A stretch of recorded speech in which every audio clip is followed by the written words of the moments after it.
Sa mga pangenot na barata, magkakapamilya sa Libon Albay na biktima ng food poisoning. Tulugada na patang nasa ospital. Sarong miyembro kan NPA, gadan sa enkwentro sa Camarines Sur. Dump truck na sulo habang nasa biyahe sa Tabaco City. High-powered firearms kan NPA, nasamsam kan persa militar sa Sorsogon. Asin, labi 20 mil pisong kantidad din Nara Woods na kumpiskar sa operasyon sa Mobo Masbate.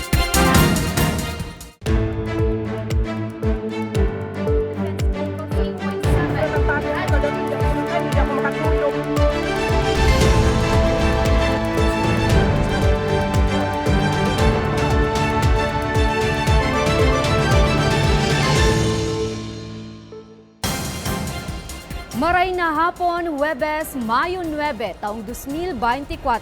Uninan mga baretang dapat nindong maaraman ngunya na aldaw. Madadangugman ang mga baretang ini sa 88.7 Radyo Oragon Catanduanes, asin 90.7 Radyo Oragon Legazpi.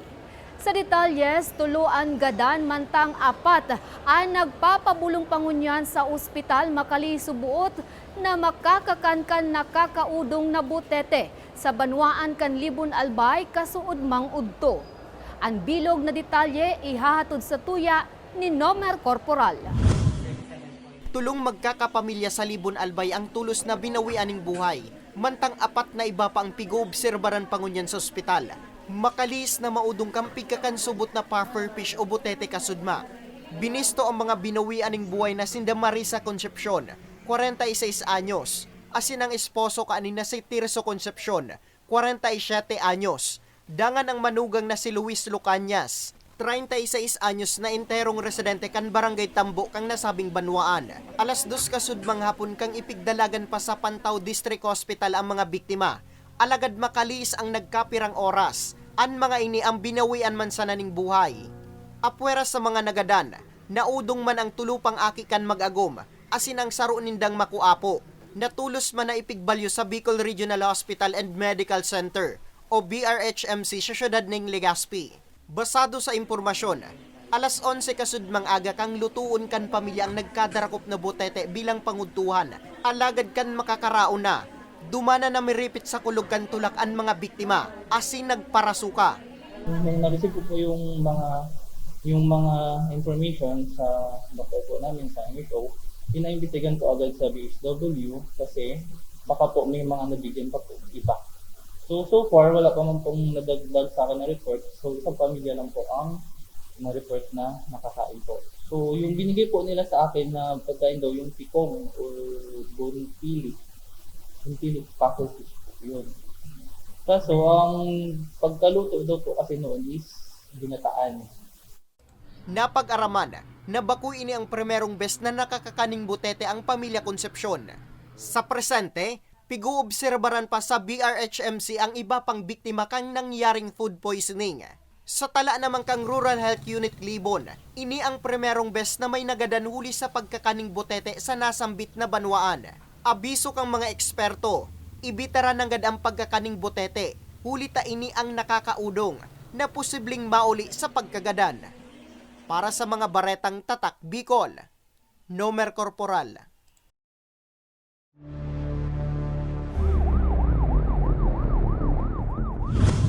Sarong pigtutubudan ng miyembro kan rebelding grupo, gadan sa enkwentro sa presentasyon Camarines Sur, sarong halangkaw na kalibre nin armas.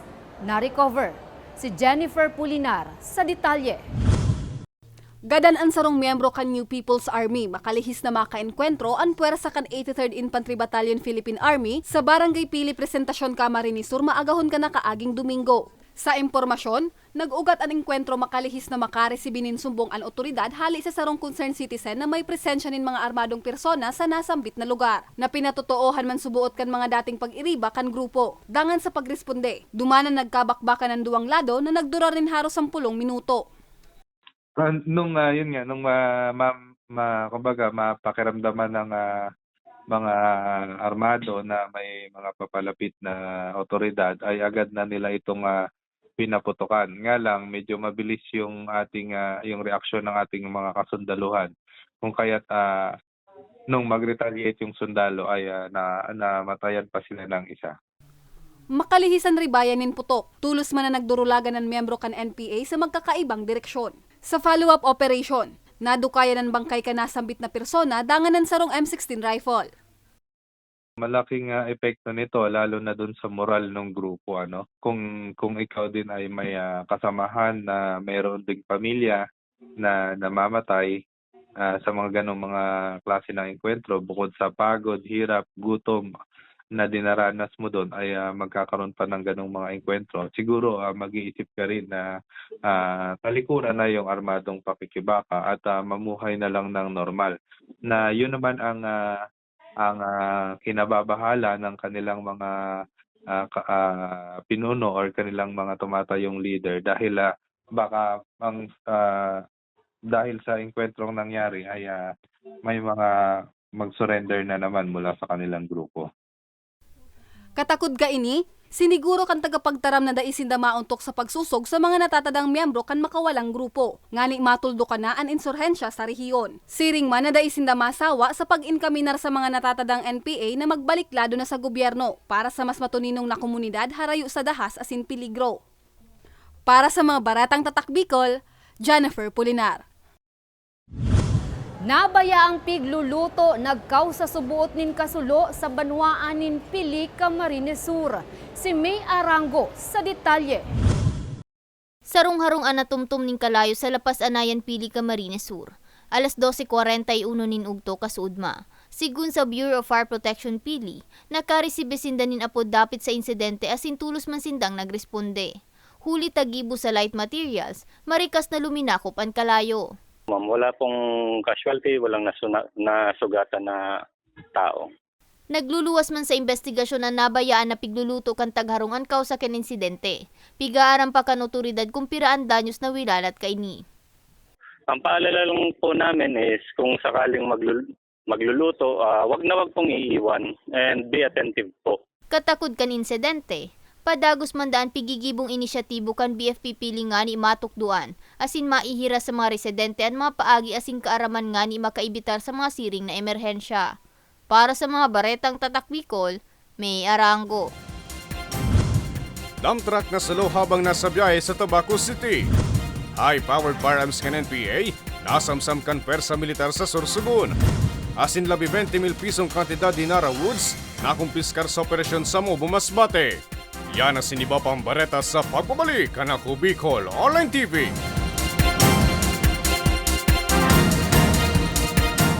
Daan-daan na po ang mga nakapagtapos at may mga kanya-kanya ng propesyon. Sa kanilang pagpupunyagi, walang masidlan ang kanilang mga ngiti. Yun at sa Gabos, nagpapasalamat po ako sa AKB. Gusto ko lang po magpasalamat sa Ako Bicol sa opportunity na tigtatao po arag po sa kuya na estudyante. Dahil naandyan lang, katuwang lagi, Ako Bicol, katabang na, kasurug pa. Libo-libo na ang mga nabigyan ng tulong medikal. Bata, matanda, kahit sino man, lahat ng mga may karamdaman, may maaasahan. Nagpapasalamat sa Ako Bicol Party List. Hindi po namin makakalimutan ang tulong na dinala ninyo dito sa aming bayan. Maraming salamat po. Dahil iisa lang ang tunay na nagmamalasakit, Ako Bicol, katabang na, kasurug pa. Problema sa tubig, agarang binigyang solusyon. Nagpatayo ng mga solar-powered water supply system sa mga liblib na lugar. Libre, malinis at maaasahang supply ng tubig 24/7. Nakulaon ang pagpapasalamat niya mo. Dahil may kamalilingwan habang kami nabubuhay. Nakulaon ining tabang para sa gabos na tao digdi. Salamat po. Para sa ating mga kababayang nasa laylayan, Ako Bicol, katabang na, kasurug pa.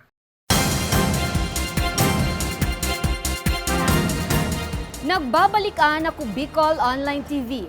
Dump truck na ma-deliver nin aggregate sa probinsya nin Camarines Sur na sulo mantang nasa biyahe sa Tabaco City. Si Danica Garcia sa detalye. Pigtarabangan kan Tabaco City Fire Station ang pagpalsok sa kalayo kan nasusulong dump truck sa tinampo sakop kan Barangay Buwang, Tabaco City, alas 2:44 nin hapon kasuudma. Sigun kay Fire Officer 3 Joel Nebres Jr., tulos na nai-report sa indang opisina kan Tabaco City Police Station ang insidente. Sarong oras man na numinagi antes na dagos na napalsok ang nasusulong inutan na porsyon kan dump truck. Base sa impormasyon, hali sa sarong quarry site sa Barangay Buwang, Tabaco City, anim buweltong bihikulo, asin pasiring kota sa Banwaan in Bato, Camarines Sur, para i-deliveran mga pangarga kaining graba asin baybay. Alagad pag-abot sa Barangay Buwang, duman na nariparo kan driver na nasusulo na ang irarom na porsyon kan truck kaya marikasindang buminaba kan sa iyang pahinante. Base sa statement pinakahiling kan na nasulo talaga po, nahiling na naubos itong nasulo talaga so pinaka-head part kang truck na ini. So agad-agad po sa yung fire truck, nag-dispatch.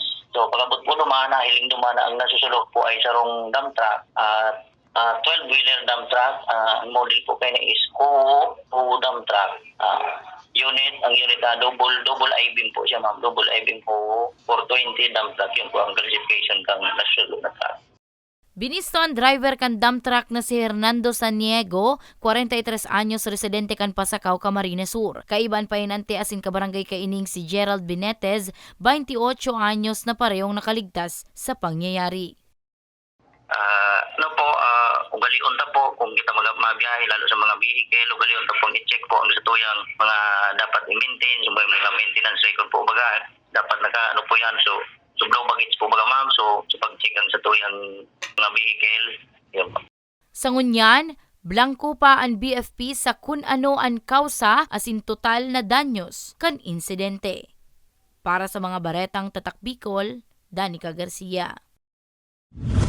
Haralangkaw na kalibre nin armas na recover kan puwersa militar sa Huban, Sorsogon. Si Jennifer Pulinar sa bilog na detalye. Maniba-ibang kalibre ng high-powered firearms ang nasamsam kan 22nd Infantry Valor Battalion, makalihis na sakyadahon ang pigtutubuda na arms cache kan New People's Army sa Barangay Maalo, Huban, Sorsogon pasado alas 7 nin aga kanakaaging Domingo. Sa impormasyon, sarong concerned citizen ang nagtukdo sa otoridad kan lugar na pigtataguan kan mga armas. Natulos man na dinuman kan puwersa kan militar na nagresulta sa pagkakarecover kan 4 na M16 rifles, spare parts kan iba pang klase nin badil, asin iba pang gamit kan mga makawalang grupo. Sigun kay Captain Frank Roldan, ang tagapagtaram kan 9th Infantry Division Philippine Army, dakulang tabang ang pakikipagkooperar sa indakan publiko sa kampanya ninda kontra insurhensya. Ang pagkakarecover daan ninda sa mga armas kan NPA, ang nakakapagpababa man sa moral kan grupo. Miyembro ng community din na nagpaabot sa ating himpilan ng 22nd Infantry Battalion.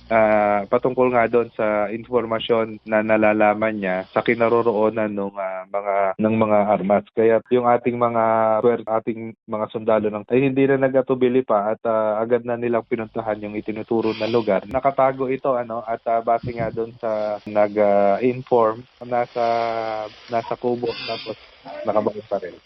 Dugang pakan opisyal, pigagamit ang mga nasambit na armas sa mga pigkukundusir na extortion activities asin iba pang mga pagpaparibo kon makawalang grupo.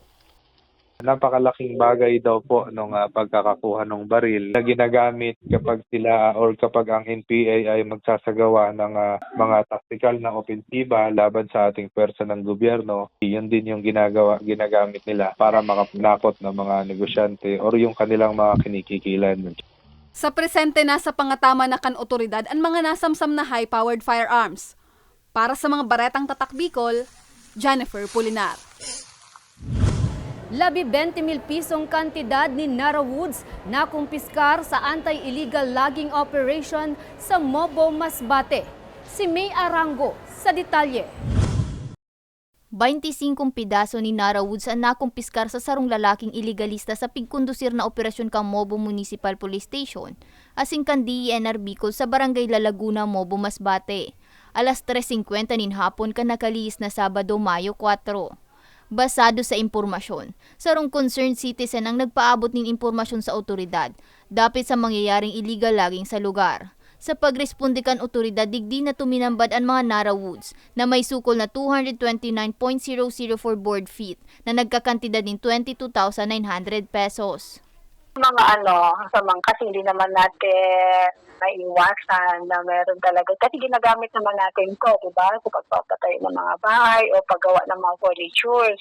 So, kailangan lang natin na necessary permit sa DNR para at least maging legal ang pagputol ng kahoy. Sigun sa opisyal, Mayo man na naipresentar ng mga legal na dokumento ang sospek rason kan sa iyang pagkakaaresto. Kasong pagbalgar sa Section 68 kang Presidential Decree No. 705 o Revised Forestry Code of the Philippines ang kakaatubangon kan sospek na sa presente yao na sa kustudiya kan otoridad. Code ay bawal po ang pagpuputol nito kasi pre-preserve natin ito. At kung meron man na gustong magputol, kailangan merong kaukulang permit na ini-issue ang ating DNR para makapagputol ng kahoy. Katakod kaini, nangapoda naman ang otoridad na tulos na isumbong sa indaan mga siring na iligal na aktibidad. Nga niinian matuldukan na huli tadakula ang epekto kaini sa pagkaraot kang kapalibutan. Para sa mga baretang tatak Bicol, May Arango. Asin yan ang katripunan kan mga baretang tatak Bicol. Ako si Jen Nunez. Salamat!